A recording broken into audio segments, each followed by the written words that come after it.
Na, visada domina ir ta šiek tiek ir vidinė virtuvė, ar ne? Tai tu gali kalbėti argumentais, jie tiesiog niekam a priori neįdomu.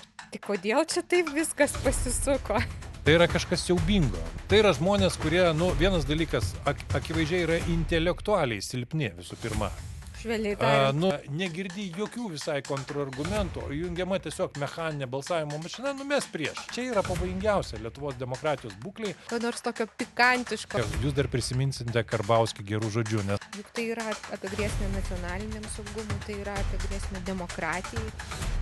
tai visiškai neįdomu. Nesvarbu kompetencija, svarbiausia, kad tai būtų savitai.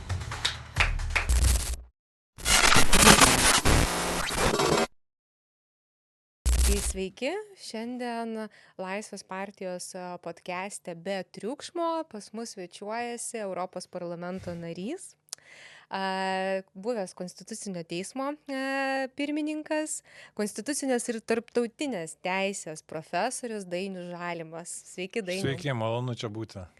Mums taip pat labai džiugu, kad mūsų podcast'e turime svečiuose savo deleguotą, Laisvės partijos deleguotą Europos parlamento narį.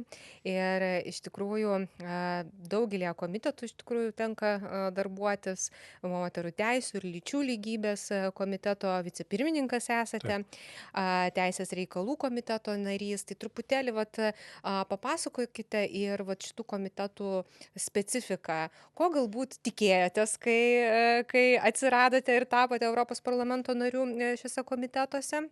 Galbūt kuo nusivylėte, nes visada įdomu, kas nemaloniai nustebina ar ne, ir kokius dar vis lūkesčius keliate šiems komitetams ir kokie jūsų prioritetai būtų? Oi, tai čia labai ilgai reikėtų pasakoti iš tiesų. Visų pirma, šituose komitetuose aš atsidūriau viename iš jų, tai galima sakyti, šiek tiek atsitiktinai, bet tas manęs, kaip tik nenuliūdino, sakyčiau, tai atspindėjo kryptingą mano veiklą, tai aš turiu minėti moterų teisų ir lyčių lygybės komitetą, nes praktiškai patekau ten paskutiniu metu. Tai yra toks komitetas, kuris kartais vadinamas, aš dabar neutraliu savotiškai dėl to, toks terminas, nežinau kodėl jis yra, dėl to, kad jame galima būti, būnant ir kitų komitetų nariais. Nes šiaip ta pati taisyklė, jinai ir Europos parlamente yra, kad paprastai pageidautina, kad būtum tik tai vieno komiteto narių, bet yra tokių komitetų, kurie leidžia dar papildomai, moterų teisų ir lyčių lygybės yra būtent vienas iš jų. Tai kone paskutinę minutę frakcija paprašė užimti šią vietą ir beje dėl lyčių lygybės. Aš iš pat pradžio taip labai rimtai apie jį negalvojau, bet jeigu taip bandyti juos lyginti, tai sakyčiau, šitas komitetas yra gerokai įdomesnis. Tiesiog įvairesnė problematika yra gal net svarstoma, nes teisės reikalų tai jis toksai yra monotoniškas. Ir gal šiek tiek nuobodokas, nes ten dauguma yra teisininkų, jie visi kalba sausa formalia kalba, o moterų teisų komitete iš tiesų liejasi emocijos. Ir čia bene labiausiai matyti tokia ideologinė takoskyra nuo, pavyzdžiui, kraštutinės dešinės. Nes kurie nepritarė, apskritai jų valia turbūt nebūtų tokio komiteto, nes viskas yra gerai su moterų teisėmis, anot jų. Tai šiaip, jeigu taip žiūrėt, kur galbūt įdomiau gyvenimiška prasme, tai turbūt tenai. Bet aišku, šiaip realiai matyt reikalai susiklosto taip, kadangi vis dėlto pirmasis vicepirmininkas čia yra daugiau, sakyčiau, formalios tokios pareigos, tai jos ir susideda iš esmės iš to, kad vicepirmininkas pirmasis turi pavaduoti. Jis yra pirmas, kuris pavaduoja pirmininkę. Tai nekartą yra tekę ir pirmininkauti tose posėdžiuose, tai iš esmės daugiau tas vaidmuo yra. O šiaip tai yra eilinis narys, tai daugiau atsakomybės šiaip žvelgiant taip realiai, tai tenka teisės reikalų komitete, nes senai aš esu mūsų frakcijos, tai yra Renew Europe arba Atnaujinkime Europą frakcijos koordinatorius, tai yra toks tarsi vyriausias iš visų iš visų narių arba atstovaujantis frakciją, sprendžiant visų pirma darbotvarkės klausimus ir darbų paskirstimo klausimus. Tai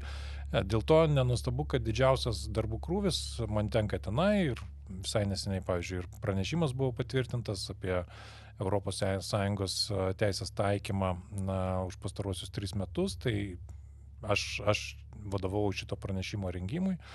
Tai dabar turiu beje pranešimą naują apie geografinės nuorodas įvairiuose prekių ženkluose visų pirma, tai kol kas dar nepradėjau įrengti, čia ateitis, tai didžiausias darbo krūvis turbūt ateina iš ten.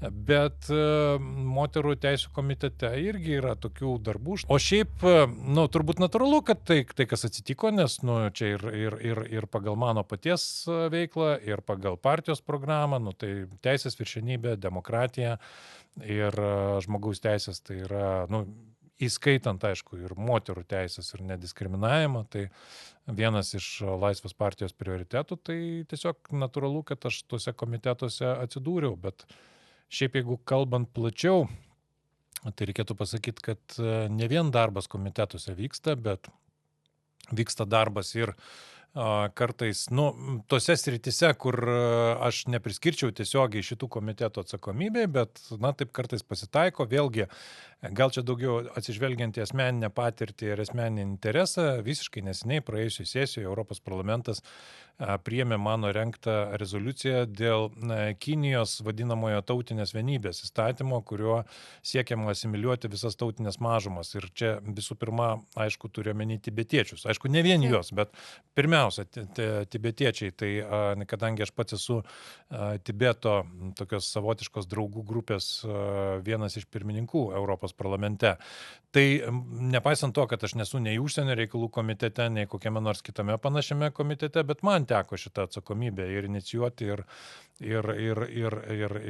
vadovauti dėrybomis nuo politinės grupės. Tai užsienio reikalose aš, aišku, sudalyvauju ir kitaip per savo politinę grupę, teikdamas įvairias pastabas.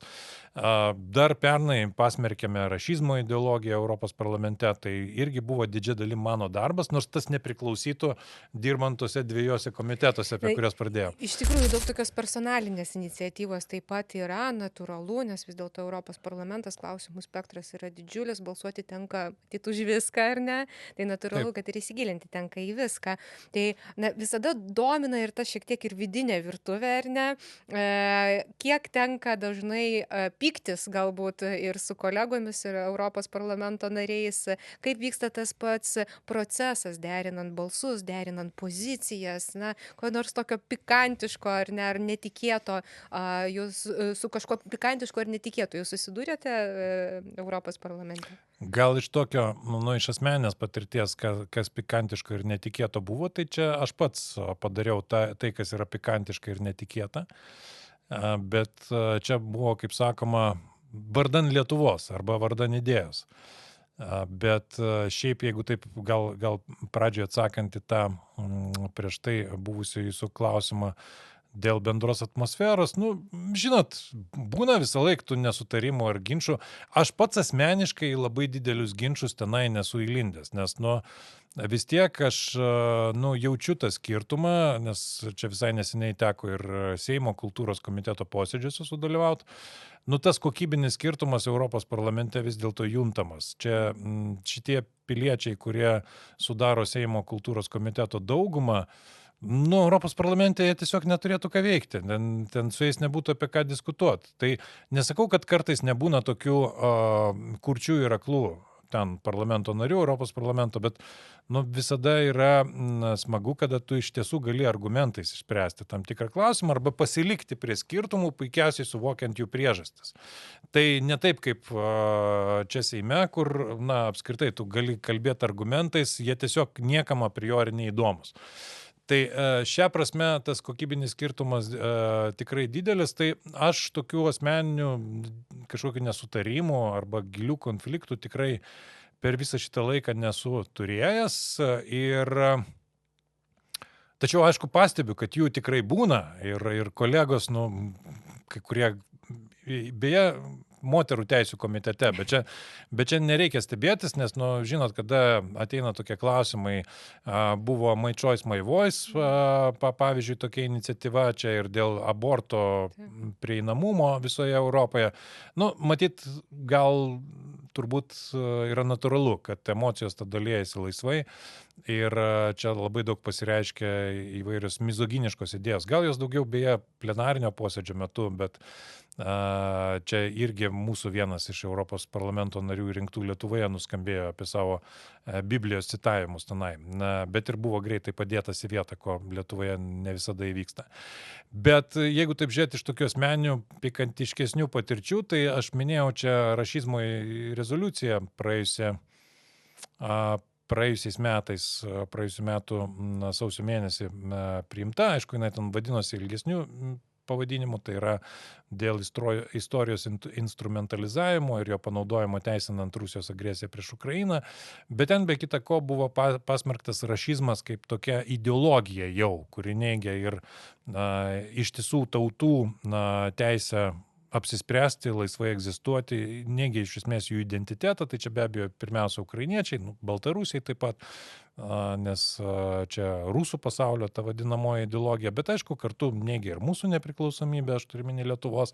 Na ir kartu tai yra antieuropinė ideologija, nes jinai tikrai nukreipta prieš moterų teises, prieš LGBTIQ teises ir tai, ką vadina ten vakarų maždaug moraliniu supuvimu ir taip toliau.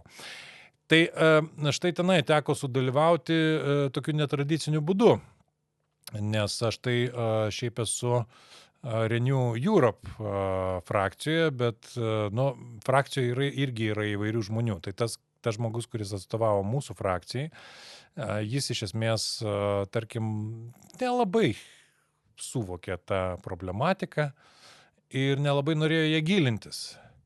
Dėl to labai lengvai nusileido pradžioj pateiktai tokiai visiškai praktiškai neutraliai,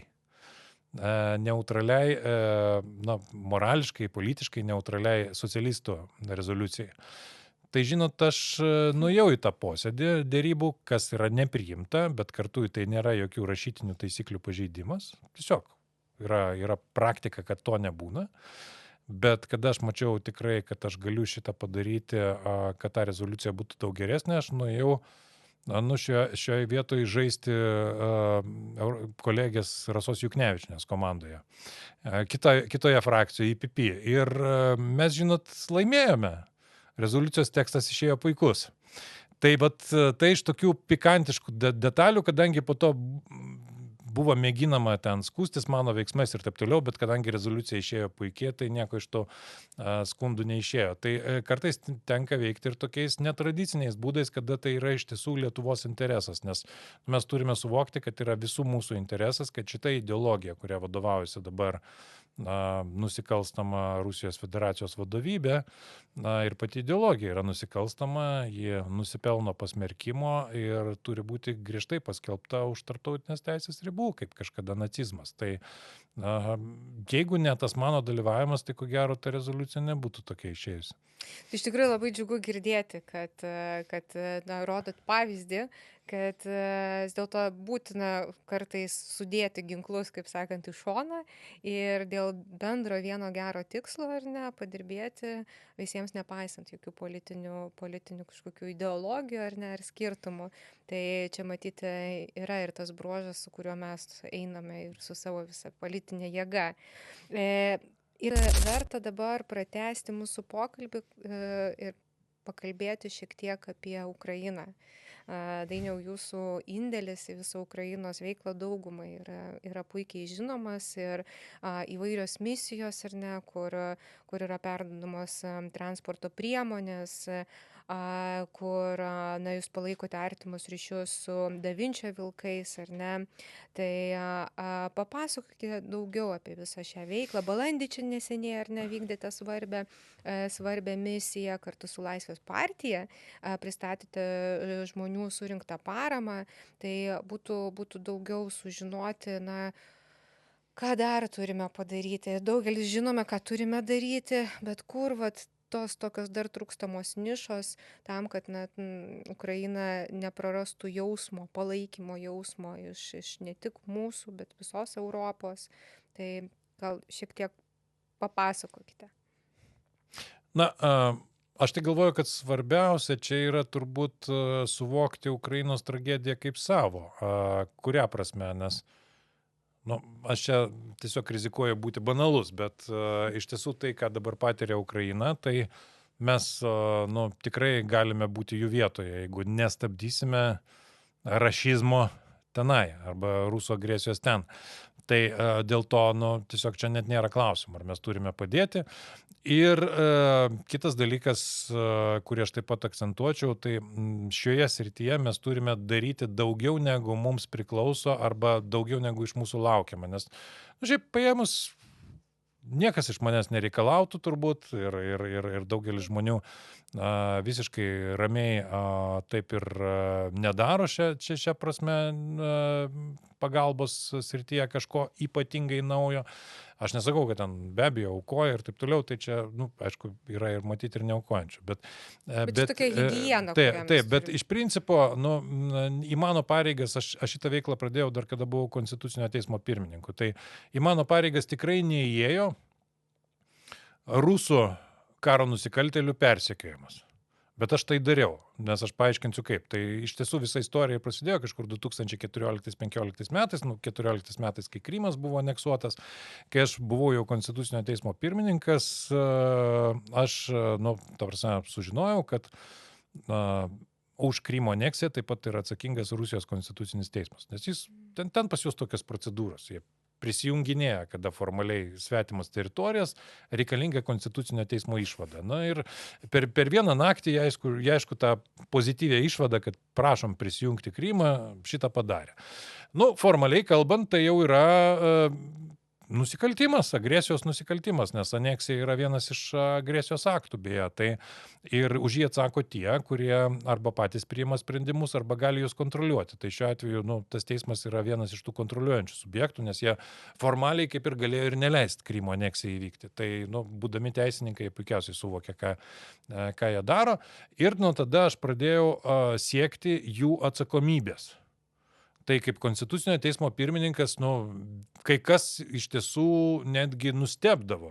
O kodėl tu čia maždaug šito užsiemi, čia politika vos ne, visų pirma, kam tau to reikia? Jo, kam tau to reikia, tai vat aš darydavau daugiau negu priklauso ir toliau šito principu vadovaujusi. Beje, dėl tų teisėjų kalbant, tai vėlgi praeitoj sesijoje, aš dabar neatsimenu tos rezoliucijos pavadinimų, nežinot, mes ne kiekvieną sesiją, ką nors priėmėm dėl Ukrainos, bet čia buvo dėl, tiesiog, pavadinkim bendrai, dėl atsakomybės už agresiją prieš Ukrainą. Tai praeitoj sesijoje priimtoje rezoliucijoje Europos parlamente atsirado punktas apie tai, kad už agresijos nusikaltimą taip pat ir turi atsakyti tarptautinėme tribunale steigiamame, taip pat ir Rusijos Konstitucinio teismo teisėjai. Tai aš, kaip sakoma, einu iki šiol pagal šitą programą ir kadangi aš labai prisimenu jų veidus, tos rusus 2015 metais, kadangi jiems dar nebuvo taikomi kažkokie kelionės apribojimai, tai kaip jie tokias netgi nustebusiais veidais, tai negi jūs norite pasakyti, kad mums teks sėsti į teisiamųjų suolą kokiam nors tribunale, tai aš sakiau, taip, aš to visiškai netmeščiau. Tai aš siekiu, kad tai iš tiesų įvyktų. Tai čia turbūt nuo to viskas prasidėjo. Aišku, buvo ir daug kitų epizodų. 2017 metais, vėlgi man vadovaujant Lietuvos Konstituciniam teismui, čia įvyko tarp pasaulinis konstitucinių teismų suvažiavimas, jeigu taip galima pasakyti, teisės viršenybės klausimų. Tai aš inicijavau, kad rusų čia nebūtų. Vėlgi daug kas nesuprato. Kodėl tu čia taip elgiesi, čia mums nepriimta šitaip elgtis.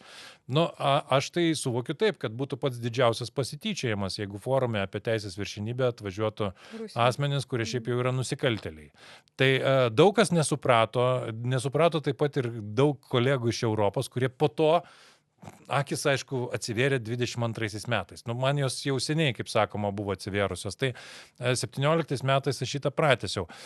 2019 metais iš tiesų man pavyko įgyvendinti dar vieną idėją Ukrainoje. Iš esmės aš ją pradėjau, kol galų gale, aišku, suradau reikiamus kontaktus, kurie tai įgyvendintų, atsirado Ukrainos konstitucijos pataisos dėl narystės NATO ir Europos Sąjungoje kaip imperatyvo, kaip negrįžtamo imperatyvo arba Euroatlantinio Ukrainos integracijos kurso. Tai, tai irgi buvo toks konkretus dalykas, tai nereikia stebėtis, kad po 22 metų aš jau nebebūdamas konstituciniam teisme toliau tęsiau panašią veiklą, ir kurią dabar ir vykdo Europos parlamente, bet vienas dalykas atsirado grinai papildomai asmeninis, kadangi, aišku, per tą laikotarpį, kol aš buvau konstituciniam teisme, aš tikrai nemažai lankiausi Ukrainoje, esu susipažinęs su daugeliu akademinės bendruomenės narių, visų pirma, iš konstitucinės teisės srities, iš tarptautinės teisės srities taip pat. Tai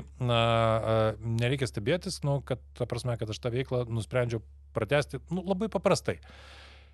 Tiesiog reikia suprasti, kad jie jaučiasi, viskas su jais tvarkoja. Yra žmonės tikrai pergyvenę tokią patirtį, kurios niekam nelinkėčiau, bet jie tikrai yra labai stiprus dvasia. Jie tikrai niekiek nebejoja, kad galutiniam rezultate, kaip sakoma, jie vis tiek nugalės. Tai dėl to viskas tvarkoja, bet, žinot, kartais jie jaučiasi taip nepelnytai izoliuoti, kadangi, neslėpsime, ne visi, jeigu anksčiau su Ukraina vyko didžiulis bendradarbiavimas gyvai, dabar tikrai ne visi drįsta gyvai aplankyti Ukrainą. O kadangi aš esu buvęs jau prieš tai ne vieną kartą Charkovo, Jaroslavo Išmintingojo, yra toksai nacionalinis teisės universitetas, įvairiuose organizuojamuose konferencijose, užsimezgė, aišku, ir natūrali draugystė. Ir kada aš sužinojau, kad vienas iš to universiteto prorektorių, Jurijus Barabašas, kuris šiandien yra Ukrainos konstitucinio teismo teisėjas, beje, aš tikrai džiaugiuosi, kad tokie žmonės jais tampa, ir tai rodo, kad Ukraina yra teisingame kelyje, kad jis nė dienos nepaliko Charkovo, kai tikrai, negaliu pasakyti kiek procentų, bet beveik visas miestas ištuštėjo. Jis toliau dirbo universitete, tiek evakuodamas studentus, tiek iš principo pasiliko. Jis ir dabar turi tokį principą, kad aš neišvažiuoju iš Ukrainos, sako, ir neišvažiuosiu tol, kol karas nesibaigs. Nes sako, aš turiu čia būti. Tai man tada kilo idėja, paprasčiausia, tai jeigu taip, tai reikia atnaujinti tą gyvą bendravimą. Ir tada asmeniškai aplankyti jį, jo universitetą ir tiesiog su paskaitomis ir parodyti, žiūrėkit, mes karas karu, bet mes toliau dirbam savo darbą, kiek galim.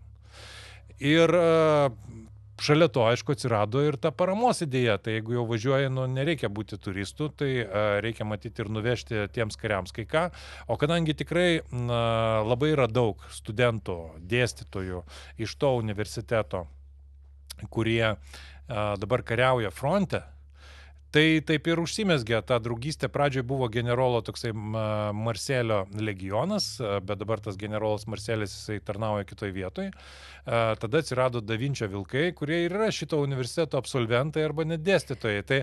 Tai kartu važiuojant skaityti paskaitų, susiklostė tokia tradicija. Mes būtinai jiems turim nuvežti vieną kitą pikapą, po to dronai atsirado, po to įvairūs kiti dalykai. Aš labai džiaugiuosi, kad pastarąjį kartą mes taip pat padėjom ir Laisvės partijos nariui Osvaldui Guokui, taip pat jam pristatydami pikapą. Paskutinis kartas iš viso buvo rekordinis. Ir tai yra tik tai dėka to, kad pavyko kartu šitą padaryti. Tai yra mano tą asmeninę iniciatyvą sujungti su Laisvės partijos narių iniciatyva, ir dėl to dauguma šitos misijos dalyvių buvo iš tiesų iš Laisvės partijos, kurie vairavo, kurie atliko kitus darbus. Tai aš tikrai labai džiaugiuosi, kad mums pavyko galų gale ir lietuviai taip pat suteikti paramą, bet šiaip mano principas yra toks: jeigu jau važiuoja į Ukrainą, tegul ir į konferenciją ar paskaitų skaityti, būtinai reikia su savim, suorganizuoti kažkokią paramą Ukrainos kariams. Tai aš toliau tą neišvengiamai tęsiu ir tikiuosi, kad mums pavyks dar labiau išplėtoti šitą veiklą, nors,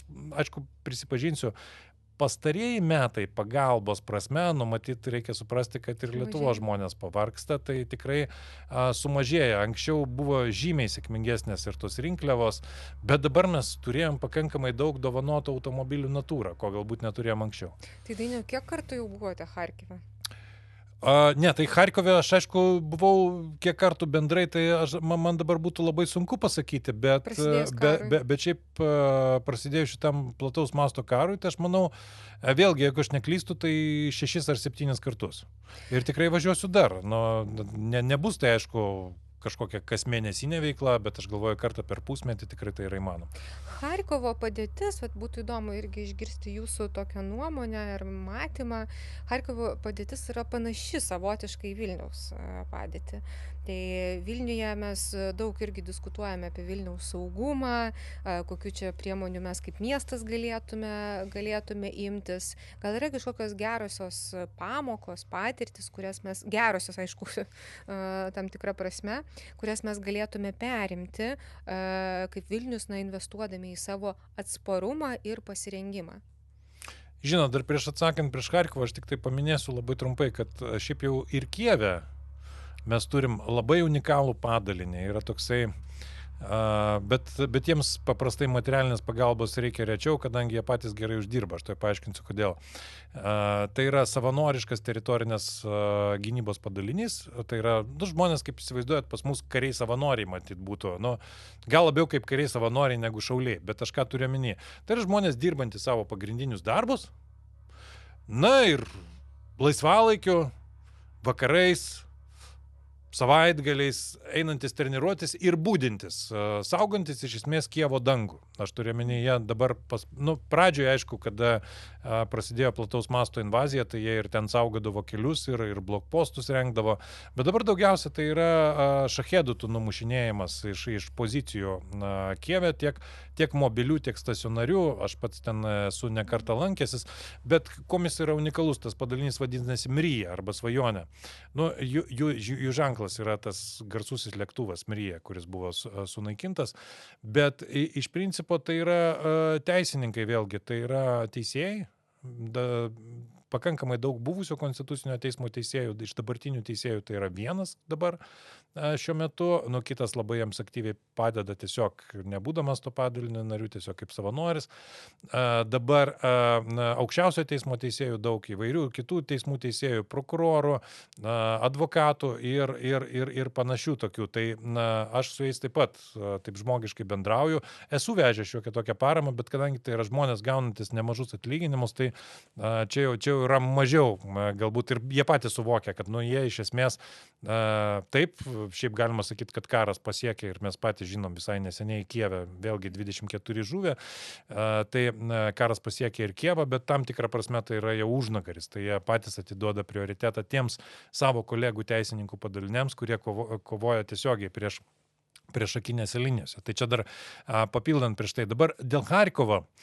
Aš aišku nenoriu būti diletantu, nes, prisipažinsiu, nesu tiek gerai išmanantis tiek karybą, tiek kai kurias susijusias sritis, ten civilinę saugą ar pilietinį pasipriešinimą, bet kas man įstrigo ir ką aš manyčiau, bent jau iš tų naratyvų, kurie buvo anksčiau skleidžiami, kas Vilniuje yra iš principo taisytina. Charkovas su Vilniumi yra labai panašioj padėty. Ta prasme, galima sakyti, kad Charkovas ten keletų kilometrų yra toliau nuo Rusijos sienos negu Vilnius nuo Baltarusijos, bet iš principo tai 30-40 km atstumas, jis yra labai panašus. Ir žinot, aš manau, kad šiaip ir dabar turbūt išvados tos yra daromos. Jeigu pradžioje bent jau iš Vilniaus susidarydavom mes tokį akcentą, kad pagrindinis akcentas yra Vilniaus evakuavimas, jeigu ką. Ir man taip susidaro galbūt klaidingas, iš karto sakau, toks įspūdis, kad Vilnius gal net ir nebūtų ginamas. Tai Charkove taip buvo labai daug panikos pradžioje, aš kaip minėjau, beveik visas miestas išvažiavo vienais ir kitais būdais. Bet, aišku, reikia natūraliai suprasti, kad turbūt tuo metu tokie iššūkiai ir neturėjo iš ko mokytis. Mes tai galim iš jų dabar pasimokyti, kaip nereikėtų daryti. Tai aš manau, kad nereikėtų nuteikinėti žmonių čia masinėje evakuacijai, nes kur mes čia iš kitos pusės labai evakuosimės. Ukrainoje tai dar yra tas vadinamasis strateginis gylis, Lietuvoje nėra, tai nebent į užsienį. Bet Charkovas vis tiek, bet kuriuo atveju, buvo ginamas. Ir jis sėkmingai apgintas ir sėkmingai ginamas iki šiol. Nėra jokių realių prielaidų manyti, kad Rusija taip paimtų staiga ir užimtų tą Charkovą. Nu, absoliučiai, ypač dabar. Tai nepaisant kasdienio apšaudimų ir taip toliau, tai yra miestas, kuris išmoko gyventi nuolatinio karo sąlygomis, nuolatinio apšaudimo, galima sakyti, sąlygomis. Ir aš manyčiau, kad mums reiktų Vilnių rengti būtent šitai koncepcijai, nes, nu, iš esmės dabar Charkove, nu, daugelis dalykų yra persikėlę tiesiog į slėptuves. Aš nežinau, nu, aišku, Charkove galima sakyti, tai yra paprasčiau, bet vis dėlto Charkovas neturi tokio plataus iš metro tinklo kaip Kijevas. Ten daug kas yra savaime metro. Pavyzdžiui, metro yra, kai kurios veikia kai kurios mokyklos. Bet jau ir dabar mokyklose egzistuojančiose arba netgi statomos naujos mokyklos ir darželiai, kurie turi požeminę dalį, kur toliau vyksta užsiėmimai net ir oro pavojaus metu, tai reikėtų tiesiog pasiryžti ginti Vilnių ir tada galvoti, kaip mes gyvensime tomis sąlygomis, kada iš tiesų gali būti ir kasdieniai apšaudimai ir taip toliau. Tai vat šitas, man atrodo, ką mes tikrai galėtume išmokti, nes, nu, matot, jeigu jau rusai Charkovą negali paimti, kodėl mes dabar staiga turime taip pasiduoti tai tokiam inertiškam mąstymui, kuris būdavo galbūt anksčiau, kad, nu, Vilnius yra neapginamas, kad mes Vilnių jau kažkaip tai evakuosime būtinai. Tai nesakau, kad visiškai galbūt evakuacijos nereikėtų prognozuoti, bet, nu, man kartais iš tos viešos komunikacijos, kuri bent jau būdavo šiek tiek anksčiau, nu, mes čia kelius projektuojam, kur čia trauktimės ir taip toliau, gal mes projektuokime, kaip ginsimės, kaip veiks mokyklos, darželiai, parduotuvės ir daugelis kitų būtinų objektų. Tai tai, man atrodo, kažkaip svarbesnio. Čia mes matyti ir kalbam apie tą momentą, kad neverta skleisti tos panikos, kaip mes čia turėsim visur kažkur bėgti, vien tik tai slėptis ar dar kažką, turėtume ugdyti naujus įgūdžius savyje, tokio atsparumo įgūdį savyje, nebijoti drąsiai ginti, kaip bereikėtų tą daryti ar ne, ir žinoma investuoti į slėptuvės, kurios galėtų būti pritaikytos viskam. Ir čia jau yra ne tik pavyzdys iš Ukrainos, bet ir iš tos pačios Suomijos, kurie į tai labai nuosekliai investavo jau daug metų. Dainiau, dar pakalbėkime šiek tiek ir apie Sakartvelą. Buvote užsiminęs apie Sakartvelą. Jūs palaikote ryšius su ten veikiančiais opozicijos veikėjais ir netrukus planuojate ten vykti. Situacija yra įtempta, sakykime taip, daug, galima netgi pavadinti ne šiaip kažkokią politinę krizę, o tam tikrą netgi kažkokio perėmimo valdžios, ar ne, iš prorusiškos valdžios naudai. Tai apskritai, kas jūsų nuomonė ten vyksta ir ar pakaks jėgos, valios, priemonių visam tam pasipriešinti Sakartvele? Na, vyksta, jau galima sakyti, gal net ir įvyko toksai, bet jis buvo palaipsnis tas procesas, valstybės užvaldymas. Taip. Būtent prorusiškų, galima taip sakyti, net ir marionečių, nes iš esmės tai, ką jie daro, ta vadinamoji Gruzijos svajonė arba Gruzijos košmaras, tai iš esmės yra rusiškos propagandos atkartojimas, tai yra veikimas prieš Ukrainą ir kartu rusiškos propagandos atkartojimas beje prieš Europos Sąjungą. Jie yra labai aktyvūs šią prasme ir vėlgi vaizduoja Europos Sąjungą kaip ten ir morališkai supūvusią, tai klasikiniai Kremliaus. Taip, visiškai absoliučiai klasikiniai ir kaip karo kurstytojai Europos Sąjungai ir taip toliau, o jie čia yra taikos balandžiai. Bet iš tiesų tokiu būdu yra užvaldoma kartu ir šalis visa, ir realios opozicijos, nu, ta prasme, legaliai veikiančios Sakartvele, galima sakyti, šiai dienai nėra.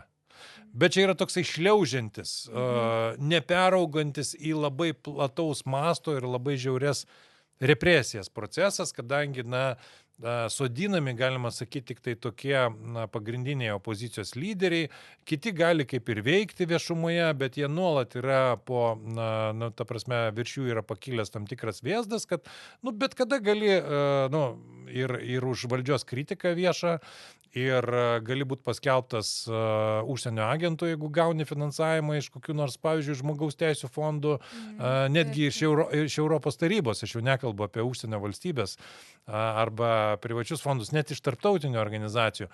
Ir lygiai taip pat pastaruoju metu netgi jie mėgina kriminalizuoti tą vadinamą šalies diskreditavimą per susitikimus su užsienio įvairiais atstovais. Tai mes net dabar prieš tą misiją, kurią mes vykdysim gegužės mėnesį, tai mes net specialiai pasiklausim, ar tikrai jūs manote, kad jums saugu susitikti. Sakė, žinot, mes absurdiškų įstatymų tikrai nepaisysim. Ir vis tiek mes manom, kad mums yra svarbiau, kad atvažiuoja Europos parlamento nariai, sužinoti apie padėtį, o mūsų problemas mes išsispręsime patys, jeigu ten būtų kažkas kiltų. Nes vien už tai, kad jie susitiks su Europos parlamento nariu, jie gali būti patraukti atsakomybė. Nu, tai yra tas teisėsauga iš esmės yra tapusi represijų instrumentu. Tai padėtis, aš ją pavadinčiau taip, toliau gilumoje pilietinė visuomenė demonstruoja, beje, jie praktiškai nenustoja kasdieną eiti toliau į protesto demonstravimas, protestuoti į gatves ir tos eisenos vyksta, karts nuo karto būna ir labiau tokios masinės, o tuo tarpu ta prorusiška valdžia, kuri, kaip manoma, pagristai suklastoja paskutinius rinkimus, ji kaip niekur nieko toliau vykdo savo tą šalies tokią, nežinau, užvaldymo politiką ir realiai yra paėmusi savo kontrolę praktiškai, visą teisėsaugą, kaip minėjau, didelę dalį žiniasklaidos, ta vadinamoji tikroji žiniasklaida, nepriklausoma žiniasklaida turi didelių problemų, bet ji ir taip pat nėra iki galo, tarkim, uždaryta. Vienas kitas žurnalistas iš tiesų yra represuojamas. Tai padėtis yra tolydžio blogėjanti. Kol kas aš nematau kažkokių labai didelių perspektyvų, bet kita vertus, mes būtume ne mes, jeigu mes neremtume žmonių kovojančių už laisvę ir tikrai norinčių Sakartvelo europeizacijos, kad Sakartvelas būtų tikrai normalia europinė valstybė. Ir aš manau, kad anksčiau ir vėliau, mes, čia be abejo daug kas priklauso nuo to, kaip baigsis karas prieš Ukrainą. Bet gali būti, kad tai savaime tiesiog išsispręs ir tas režimas savaime žlugs, kaip ir koks Lukašenkos režimas. Tai iš esmės visos šitos valstybės tokios, kuriuose yra tokie prorusiški režimai, jie savotiškai priklausomi nuo to, kaip išsispręs pagrindinis klausimas. Tai yra Rusijos agresija prieš Ukrainą. Tai dėl to dar kartą mums reikia Ukrainą remti, kad čia nėra vien tik tai Ukrainos. Čia yra platesnio masto, tai yra visos Europos. Šiaip yra gynybos klausimas, nes kitaip mes galim tikrai turėti tokią valstybę, kad jinai jau praktiškai lukašenkizuota tam tikrą prasme, nes režimas tikrai labai panašus į baltarusišką, tai galima tikrai tą sakyti, bet galim turėti visą saują tokių marionetinių režimų aplinkui. Ir kalbant apie Ukrainą, matyt, teisinga sakyti, kad Ukraina yra ne tik Europos saugumo ir gynybos klausimas, bet yra ir tam tikras simbolis, apie ką yra Europa, ar ne?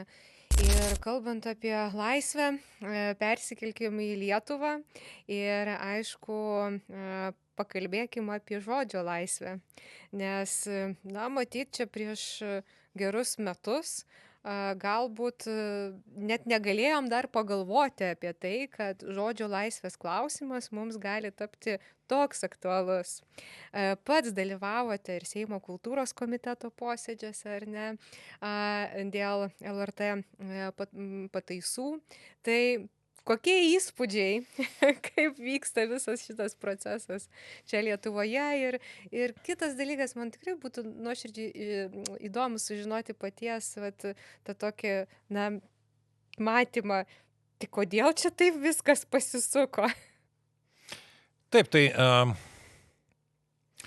ne tik čia dalyvavau, bet ir Europos parlamente rengiau. Buvau vienas iš rengėjų Europos parlamento rezoliucijos, būtent dėl mėginimų užgrobti LRT.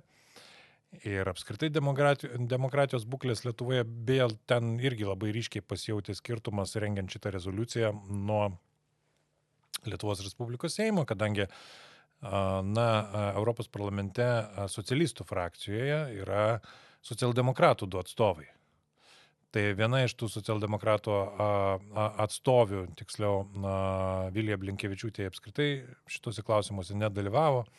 Kaip ir Tuo tarpu visur kitas kitur. Vytenis Andriukaitis bandė nuo savo frakcijos pateikti visiškai priešingą tekstą, kad Lietuvoje viskas yra puiku, LRT, nu, mes žinom tos visus. Šiaip, jeigu kalbėt apie dezinformaciją, tai LRT yra puikus pavyzdys, kas yra skleidžiama apie LRT valdančiųjų, kad ten masiškai grobiami pinigai, jie ten yra švaistomi, kad tai yra konservatorių televizija ir taip toliau ir Užsakomi panašiai. perkami straipsniai. Taip, tai visi šitie dezinformaciniai naratyvai yra puikiausias pavyzdys dezinformacijos. Ar dabar jinai yra koordinuojami iš užsienio ar ne, nu čia aš negalėčiau pasakyti, bet tam tikrų minčių, kaip sakoma, kyla, kada matai, kas yra dar šitoj stovykloje, bet šitoj stovykloje yra ir Lietuvos socialdemokratai, nu kalbėkime atvirai, bent jau didžioji dauguma iš jų. Tai Vytenis Andriukaitis mėgino pateikti alternatyvią rezoliuciją, kad Lietuvoje yra viskas puiku, čia LRT yra prasta. Pasidžiaukim visą Taip, tai Europą. ką aš sakau, kuom skiriasi Lietuvos ir Europos parlamento diskusijų lygis. Europos parlamente mums pavyko įtikinti argumentais vėlgi, ne kaip nors kitaip.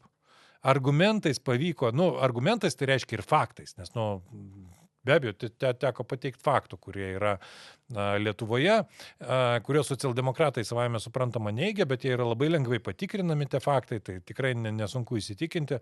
Ir mums pavyko įtikinti didžiąją daugumą socialistų frakcijos pačios. Ir jie atsisakė Andriukaičio pozicijos, prisijungė prie mūsų ir didžioji dauguma iš jų, aš ten dabar neatsimenu, buvo ten skaičiai, dabar jau neprisiminsiu, bet kokie 70% jų palaikė mus.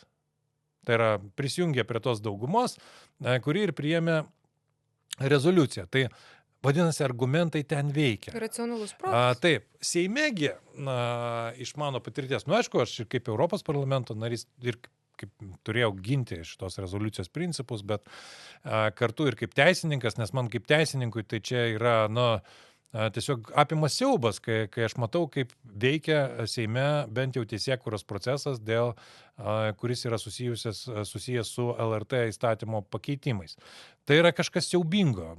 Net sapnuot turbūt negalėjau, kad tokie dalykai yra įmanomi, kad pradžioje mes prisimenam įjungtą skubos tvarka, kad kuo greičiau atleisti generalinę direktorę, ir mes prisimenam tos absurdiškus naktinius posėdžius. Tai ta prasme, aš naktinius posėdžius atsimenu tik tai, kada šalis iš tiesų buvo pavojuje, aš turiu minėti, ar sausio 13-ąją paėmus 91 metų, bet, buvo ekonominė krizė, be abejo, tai tada dar gali paaiškinti, kad reikia priimti skubius sprendimus, kada reikia gelbėti šalies biudžetą, bet dabar, čia jau net blogiau negu absurdas matyt.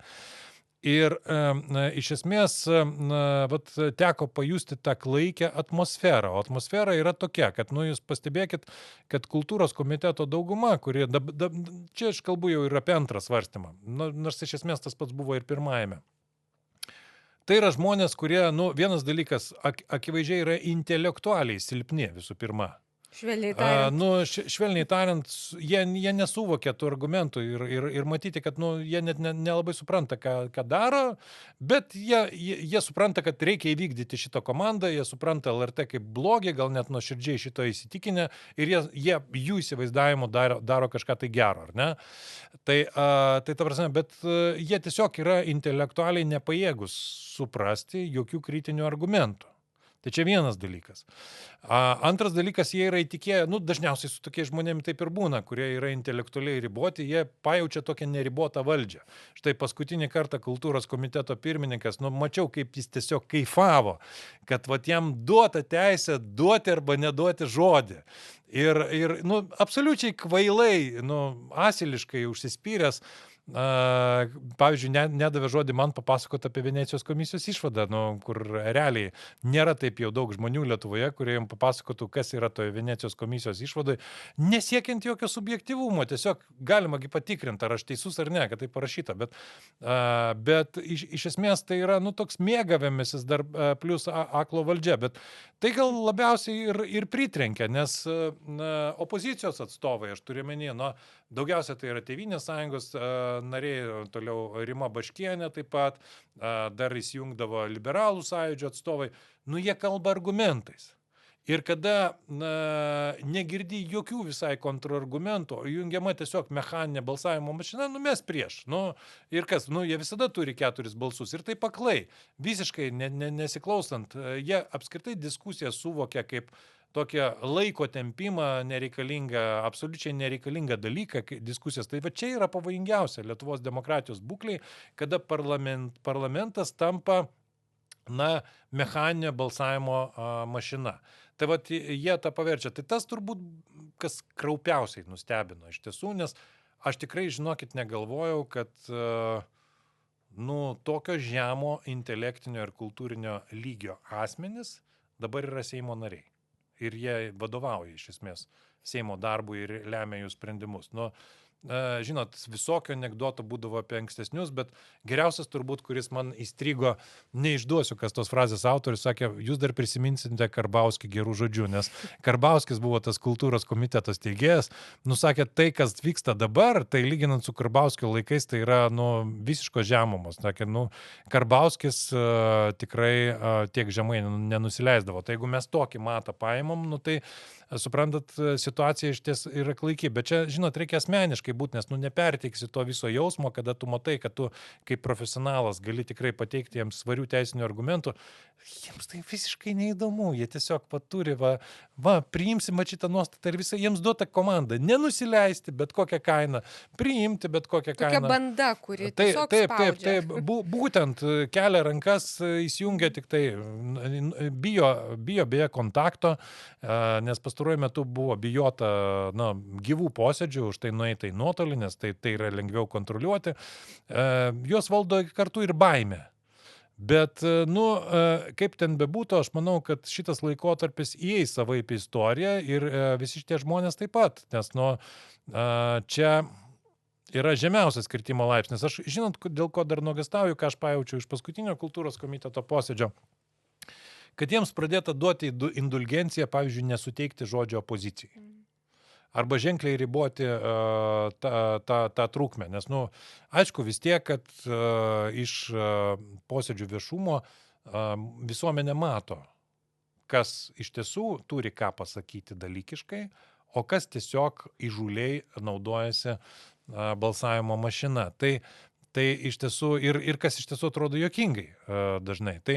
Tai iš tiesų, kad to būtų kuo mažiau, jie gali pradėti, o tai jau yra, tai yra Vengrijos, tai yra, Vengrijos aš turiu omeny prie Orbano, tai yra Sakartvelo kelias, kada pradedamos varžyti opozicijos teisės, nes opozicija nors ir neturi balsų daugumos, bet jinai kalba.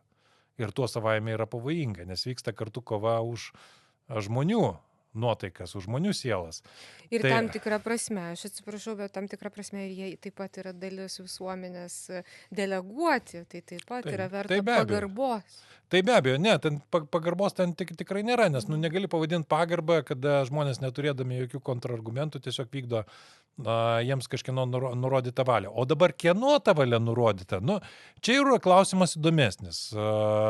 Jis tikrai reikalauja, tikrai ne mano lygio žinių, bet aš tikiuosi, kad kada nors į tai bus atsakyta ir atitinkamais matyt kriminalinės žvalgybos, o gal net ir tikros žvalgybos, aš turiu minį užsienio žvalgybą,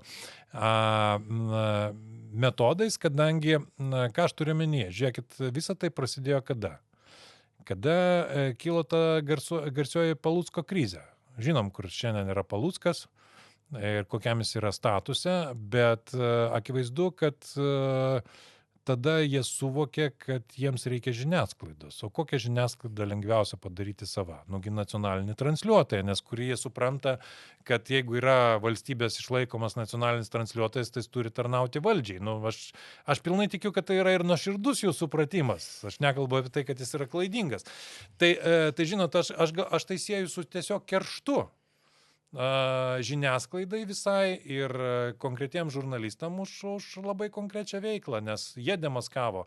O kas buvo demaskuota? Demaskuota tai, kad mūsų valdžioje šiandien yra iš tiesų nusikalstamas tinklas. Na, nebijokime to pasakyti, nes taip ir yra. Žiūrėkit, praktiškai, na, aš nežinau, kokia čia partija tikrai neturi, gal valstiečiai neturi kažkokių kriminalinių saitų, bet iš principo tai, kas dabar yra, tai matom ir iš ankstesnės daugumos, bet ypač norėtųsi akcentuoti socialdemokratų premjeras ir kartu Nemuno aušros lyderis. Tai labai aiškios kriminalinės asociacijos, labai aiškus, pakankamai aiškus vykstantis tyrimai ir tikrai pakankamai reali perspektyva, kad tie žmonės atsidurs teisiamųjų suole.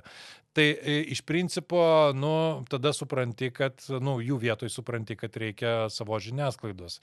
Ir ar už to nestovi dar kažkas daugiau, nes tai yra ta pati valstybės užgrobimo schema, kurią tą darė Orbanas, ta pati, kuri įvykdyta Sakartvele, neatsitiktinai mes turbūt apie šitas valstybės visą laiką kalbam šitame kontekste. Tai aš negalėčiau dabar čia taip kažkaip tvirtinti, bet mes neužmirškime, kad tiek Palucko byloje yra tam tikras rusiškas arba baltarusiškas pėdsakas, tiek Žemaitaičio visos šitos sąsajos ir propaganda, tai yra iš esmės irgi rusiškų naratyvų skleidimas. Tai ar čia nėra kažkokios plačiau iš užsienio koordinuojamos operacijos dalis, aš negalėčiau atsakyti, bet mes galime kalbėti ir apie tokias prielaidas. Tikrai galima jas daryti. Dainiau, aišku, tai, kas vyksta parlamente, rodo jau itin žemą politinę kultūrą, kuri yra, apskritai politinė kultūra, matyt, kaip savoka jau čia yra netinkama tiesiog. Tai, kas vyksta dabar vyriausybėje, tos visos, nežinau, pavadinkime ją koalicija socialdemokratų ir Nemuno aušros, ta sąjunga, kurią man sunku iš tikrųjų galbūt suprasti, ar ne? Ir apskritai viso jų populizmo grėsmė, apie ką jie yra, bet juk tai yra apie grėsmę nacionaliniam saugumui, tai yra apie grėsmę demokratijai, tai yra apie grėsmę, nežinau, žmogaus laisvei iš esmės. Tai taip, ir apskritai tai, ką mes matome, tai kad socialdemokratai, kuri visą laiką buvo vaizduojama kaip tokia tradicinė, normali partija, iš esmės jinai yra marginalizavusi. Ir nes, tai padarė šitą koaliciją. Čia gali išvelgti be abejo įvairių priežasčių. Dalies galbūt mes iš tiesų nežinome, kokiem finansiniam rėmėjam galiausiai visą tai yra skirta tokio pobūdžio veikla, bet netmešiu čia ir asmeninių saitų, tai neužmirškime Žemaitaičio ir Palucko draugystės, tai manau, kad yra daugiau neakivaizdi ir ta prasme, ir tai galėjo būti labai didelis pagrindas, va tokiai, pavyzdžiui, koalicijai užgimti ir toliau tas šleifas iš esmės tęsiasi. Kas link prezidento, žinot, labai sunku turbūt komentuoti kabantį kostiumą, nes iš esmės, tai yra tuščia vieta, nes mes matom, kad prezidentas, jis pats savaime nėra nuoseklus. Tai vieną dieną jisai nemato jokios grėsmės, pateisina Palucką, tai kitą dieną jau mato kažkokią grėsmę, lygiai tie patys pasakymai apie Nemuno aušrą arba Žemaitaitį pradžioje normalizuojantis, dabar girdi čia yra įtampų šaltinis. Jeigu kalbant realiai, profesionaliai ir objektyviai, kompetencijos prasme yra labai sunku surasti didesnės kompetencijos ministrą. Gal užsienio reikalų, aš čia nesiginčiusiu, čia galima nesutikti dėl jo pozicijų kažkurių ar taip toliau, bet dėl kompetencijos sunku būtų ginčytis. Krašto apsaugos ministras beje pasirodė mano požiūriu, pavyzdžiui, netikėtai gerai. Nes mes visai čia galvojam apie šitą kompetenciją, bet bent jau kol kas, aš aišku nežinau, nesu lindęs į tas gilesnės istorijas apie Fegdas visas ir taip toliau, tai čia galbūt aš turiu padaryti tam tikrą rezervaciją, bet sakyti, kad jis blogai reprezentuoja Lietuvą, pavyzdžiui, aš to tikrai negalėčiau. Bet žinot, kada pasižiūri praktiškai kiekvieną ministrą, pažiūrėkim, ką mes turim, susisiekimo ministras, ar ne? Kiek jau ten įmonių vadovų ir taip toliau yra keičiama. Tai toks įspūdis, kad tai yra statytinis. Šiaip apskritai jų programa, pirmiausia, susodinti visus. Nesvarbu kompetencija, svarbiausia, kad tai būtų savi. Tai vat, jis yra tiesiog šitos programos vykdytojas. Turbūt kažkokį nežinau, proveržių iš jo tikėtis vargu. Ar galima? Aš aišku nenoriu čia visų ministrų nagrinėti, bet, pavyzdžiui, teisingumo ministrė, tai tarsi žmogus, kuris savo viešom pozicijom tyčiojasi iš teisės kaip tokios, iš teisės viršenybės. Jau vien tai, kad jinai nevykdo sprendimų dėl partnerystės registravimo ir yra faktiškai šitame pasipriešinimo centre, vien tai, kad jinai yra viena iš referendumo iniciatorių šito populistinio, nelegalaus, iš karto reikėtų pasakyti, antikonstitucinio referendumo dėl šeimos sampratos, tai jau savaime daug ką pasako, aš jau ten nenoriu lysti detaliau, nes, čia, žinot, jeigu kiekvieną ministrą mes nagrinėsim, tai čia laidos turbūt neužteks, bet, jūs žinot, ir tą pedofilo gynimą Vilniaus rajone, tai čia irgi jos pozicija ir daugelį kitų dalykų. Tai apskritai čia su teisė jinai nieko bendro neturi, gal nuo to reikėtų pradėti. Tai toliau pasižiūrėkime, kad ir kai kurios kitus ministrus, švietimo ir mokslo ministrė su savo 10 balų. Pakalbėkime ir apie diskotekas, ar ne? Taip, ir diskotekos. Čia kiekvieną dieną kažkas tokio išlenda. Tai iš tiesų ir kultūros ministrė pasirodė paprasčiausia marionetė. Žmogus, aš atsiprašau, kuris būdamas ministru, bijo išsakyti kokią nors viešą poziciją, jis automatiškai negali būti ministru, nes ministras tam yra, tai yra vienas iš politinės lyderystės postų. Tai šiaip jokios lyderystės ir jokios kompetencijos nėra. Aš jau nekalbėsiu apie premjerę, nebesinori jau, manau, kad viskas pasakyta vienu interviu Rimai Urbonaitei.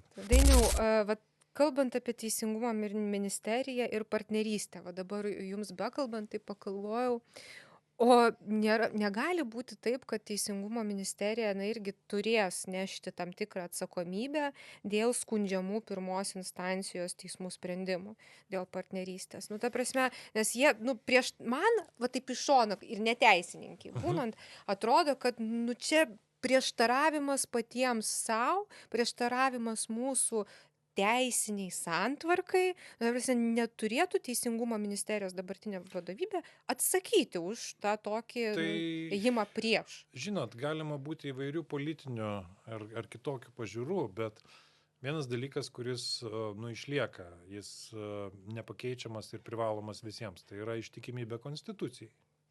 Taip. Tai teisingumo ministrė davusi šitą priesaiką 2 kartus, kaip Seimo narė ir kaip ministrė.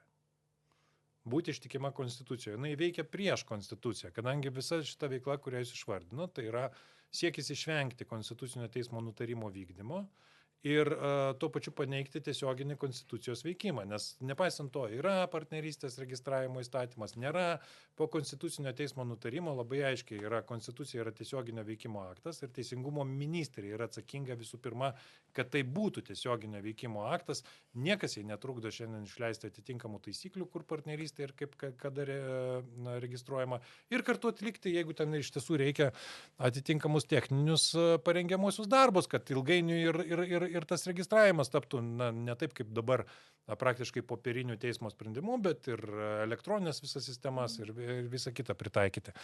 Tai tai būtų tinkamas veikimas, nepaisant politinių pažiūrų, bet tai, ką daro teisingumo ministrė, tai iš tiesų yra priešinga jos priesaikai ir priešinga konstitucijai. Tai aš nežinau, ką čia daugiau galima būtų turbūt šito klausimo tokio naujo ir originalaus pasakyti. O ar už tai atsakys teisingumo ministerija? Gali būti. Nežinau, ar bus asmeninė atsakomybė, bet aš taip įsivaizduoju, kad ir tos poros, kurios jau dabar išsikovojusios partnerystė teisminė tvarka, jos, jeigu toliau negalės šito įgyvendinti, tikrai turės visišką teisę ir reikalauti ir žalos atlyginimo ir visų pirma iš teisingumo ministerijos. Galų gale Europos žmogaus teisių teismas niekiek neabejojo, kad jiem priteis atitinkamas kompensacijas už trukdymą naudotis jų konstitucinėmis ir apskritai elementariomis žmogaus teisėmis. Tai tas tikrai įvyks. Ir ką čia dar matyti reikėtų pasakyti, aš visiškai netmešiau ir baudžiamosios atsakomybės klausimo, nes yra toksai straipsnis kaip teismų sprendimų nevykdymas. Būtent. Man jau taip artėja prie tokios teisinės kvalifikacijos. Norėčiau truputėlį paliesti ir Lietuvos užsienio politikos dabartinių, galbūt vėjų pokyčius ir panašiai, kuriuos dabar formuoja, sakykime, kad formuoja vyriausybė arba tiksliau keičia. Jums iš Briuselio žvelgiant, ar ne, į tuos pokyčius, į tą Nu, gal savotišką flirtavimą su Baltarusija, ar ne? Cichanovskojos išvykimas iš Lietuvos. Nu, kas mums grėsia ir kas gali atsitikti? Čia mes plius minus nujaučiam visą tą atsakymą, bet va taip žvelgiant iš tokios platesnės perspektyvos. Tai tie pokyčiai ir flirtas ir su Baltarusija mano minėta, ir JAV politika irgi turi tam tikrų momentų. Niuansų. Taip, tai vat įdomu dėl paties nuomonės, nes Lietuva šiaip stovėjo pakankamai principingai užsienio politikos klausimuose, ypač prie prezidentės Dalios Grybauskaitės, tą mes matėme stovėseną.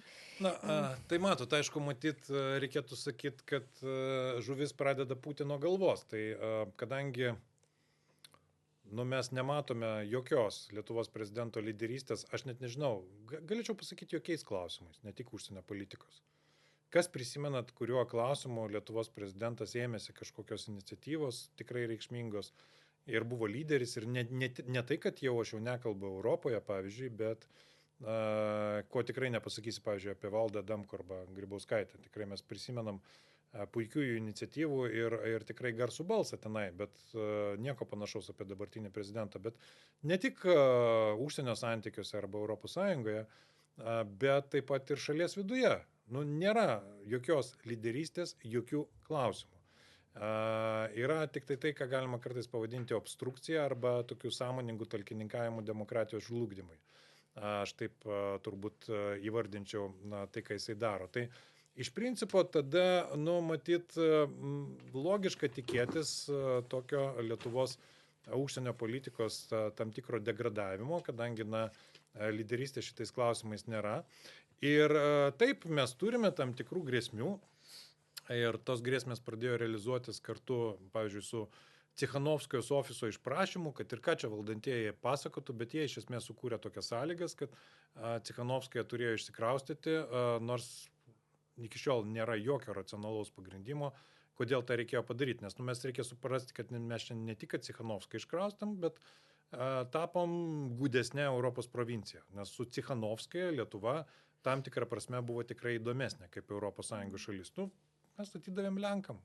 Iš esmės visą tą Baltarusijos pasipriešinimo organizavimą, kuris iki šiol centras buvo Vilnius, tai dabar bus centras Varšuva, o Vilnius liks periferija. Tai iš tiesų tai yra mūsų užsienio politikos, aš sakyčiau, net ir iš konstitucijos kylančių vertybių išdavystė, nes priminsiu, kad ir pagal konstituciją Lietuva turi prisidėti prie teisė ir teisingumų grindžiamos tarptautinės tvarkos kūrimo ir šią prasme būtent šiuo aspektu tarnauti savo šalies saugumui ir piliečių geroviai, tai akivaizdu, kad mes negalim būti, kaip čia pasakius, politiškai neutralūs arba palaikantis agresorius. O iš esmės, Lukašenka nuo to laimi, kad Cichanovskojos Vilniuje nėra. Šiaip irgi to nereikia pamiršti. Jis įgauna stiprų propagandinį ginklą. Ir tai vat, iš esmės galima sakyti, kad Lietuvos užsienio politika tikrai degraduoja. Nepaisant kartais pozityvių pasakymų, nepaneigsiu kartais ir iš prezidento pusės, bet kaip galima rimtai priimti pasakymų žmogaus, kuris realiai nėra lyderis, jisai nieko nedaro, tik tai kalba ir beje labai prieštaringomis frazėmis. Tai iš principo dabar kodėl taip vyksta, tai atsakymas, manau, vėlgi yra valdančiosios koalicijos sudėtis.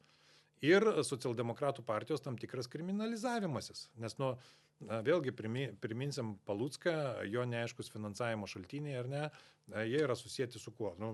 Baltarusijos, kaip žurnalistai atskleidė, vienu iš Baltarusijos režimo rėmėjų ir apskritai aš nepaneigčiau, kad už šitos koalicijos stovi ir tam tikras verslas, kuris suinteresuotas, kad vėl per Lietuvą vyktų trąšų tranzitas, kad vėl Klaipėdos uostas krautų ir taip toliau ir panašiai. Tai šitą reikia taip matyti, bet ar tai kenkia Lietuvos nacionaliniam saugumui, tai be abejo, tai iš esmės yra kenksminga Lietuvos nacionaliniam saugumui, kadangi taip mes iš esmės tampame šitų autoritarinių užsienio režimų kontroliuojami, jeigu mes toliau, kaip anksčiau kažkada priklausysime nuo to, kaip jie čia savo verslą susijusi galės vykdyti per Lietuvą ar ne. Tai čia vienas toks labai paprastas žvilgsnis, bet aišku, reikia neužmiršti, kad Trumpo interesas čia yra taip pat sutampantis. Jis irgi mielai ištrauktų iš izoliacijos tiek Lukašenką, tiek Putiną. Ir tas jo interesas niekur nedingo. Tai štai mes iš tiesų dabar atsidūrėme tokioje realybėje, kad net ir Trumpo administracija gali būti ilgainiui suvokiama kaip grėsmė Lietuvos nacionaliniam saugumui, nes mes girdim dabar irgi, kad galbūt, sakau, nežinau, galbūt yra ir tam tikras spaudimas iš Trumpo administracijos atnaujinti kontaktų su Lukašenka, švelninti santykius ir taip toliau. Visa laimė, kad čia Lietuva nėra viena, nes sankcijų klausimai tai visų pirma ES yra kompetencija, visos ES kompetencija, tai pasikeitusi Lietuvos pozicija čia matyti ne kažin ką iš esmės galėtų pakeisti. O kol kas ES pozicija tikrai yra tvirta ir nesikeičianti. Atvirkščiai yra kalbama apie sankcijų gilinimą, jų stiprinimą tiek prieš Lukašenką, tiek prieš Putino režimą arba prieš Rusiją. Tai iš esmės, ką galima šitoje situacijoje pasakyti, kad mums reikia remtis daugiau šiais klausimais bendra europinė pozicija. Be abejo, tai nieks nesako, čia reikia pulti aklai konfrontuoti su amerikiečiais, bet ten, kur amerikiečių interesai nesutampa su Lietuvos, o nesutampa ir šito klausimu jau dabar dėja, reikia labai pasakyti atvirai, mes esam ES dalis ir kaip ES dalis ir spręsim atitinkamus klausimus. Tai ir toks paskutinis iš mano pusės klausimas apie Lietuvos įvaizdį Europos parlamente, kadangi kalbam apie valdančiuosius, apie vyriausybę, ar ne, ar juntamas pokytis pasikeitus vyriausybėms ar ne mūsų ir premjerams, ministrų kabinetui, būtent tam Lietuvos įvaizdžiui. Kaip dabar Lietuva pozicionuojama, nes galbūt anksčiau mes atrodėme kaip stipresni, principingesni ar ne, su vertybiniu stuburu, o dabar jau koridoriuose šnabždasi, kad vis dėlto niekur toli mes nenuėjom nuo savo liūdnos praeities. Žinot, aš nesakyčiau, kad Lietuvos kažkaip įvaizdis yra iš esmės pasikeitęs, aš kita vertus jo ir nelabai sureikšminčiau galbūt, nes mums gal, aišku, norisi būti tokiais Lietuvocentrikais savotiškais, kad Lietuva yra centre ir Europos parlamente turi būti centre.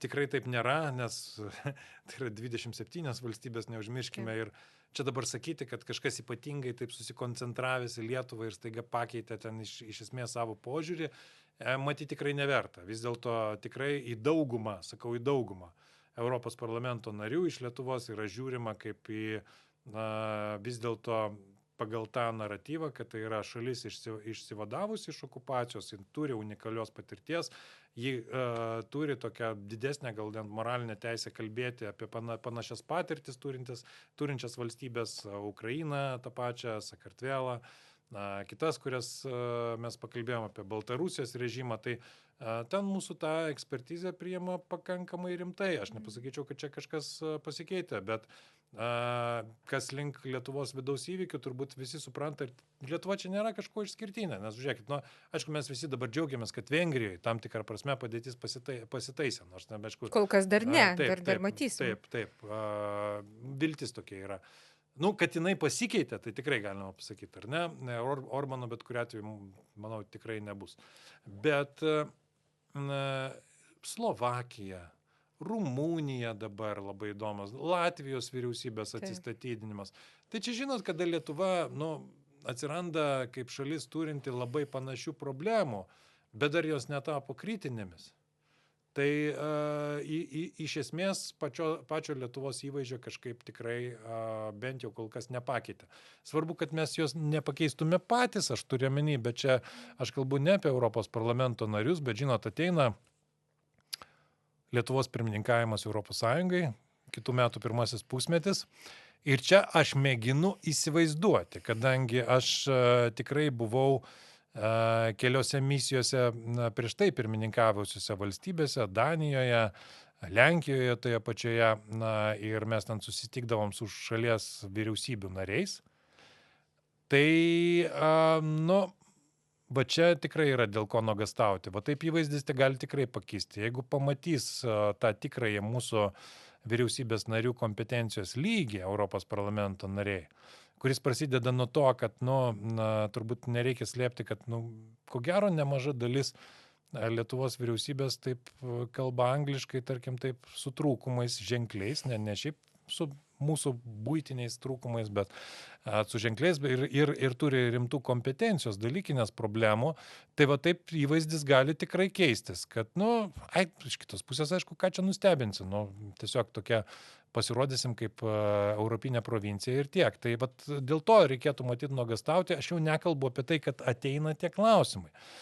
Juk jeigu LRT buldozeris bus nesustabdytas ir bus priimta tokiu būdu, kokiu dabar stumiamos įstatymo pataisos, kurios ten gali prieštarauti ir Europos žiniasklaidos laisvės aktui, ir Europos žmogaus teisų konvencijai, apie tai be abejo gali prasidėti ko ne kiekvienas Lietuvos vyriausybės atstovų vizitas Europos parlamente. Jeigu bus realiai vykdomas tas referendumas dėl šeimos sampratos, tai akivaizdžiai kerta per europinę Lietuvos darbotvarkę. Tai čia klausimas, kiek mes patys, aš turiu menį plačiaja prasme Lietuva, galim susigadinti savo įvaizdį. Aš tikrai viską darysiu, kad to neįvyktų. Bet būtų gerai, kad valdančioji dauguma čia galų galia atsipeikėtų ir suprastų, kad jie rizikuoja galų galia ir savo įvaizdžių, ne vien tik tai Lietuvos, gal jiem taip labiau suprantama, kad pirmiausia savo įvaizdis, o tik po to Lietuvos. Na, iš tikrųjų, bet kokiu atveju Lietuvos stuburas yra jo žmonės, o Lietuvos žmonės yra kuriantys, stiprus ir manau viskas pas mus bus gerai. O kalbant apie tas valdžias, kartu su jumis, mumis, tikrai padarysime tą pokytį.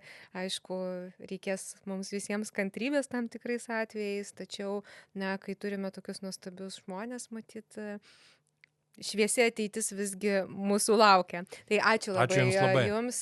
Su mumis šiandien Laisvės partijos podcast'e buvo Dainius Žalimas, Europos parlamento narys. Tikrai didžiulė garbė ir buvo labai įdomu. Ačiū.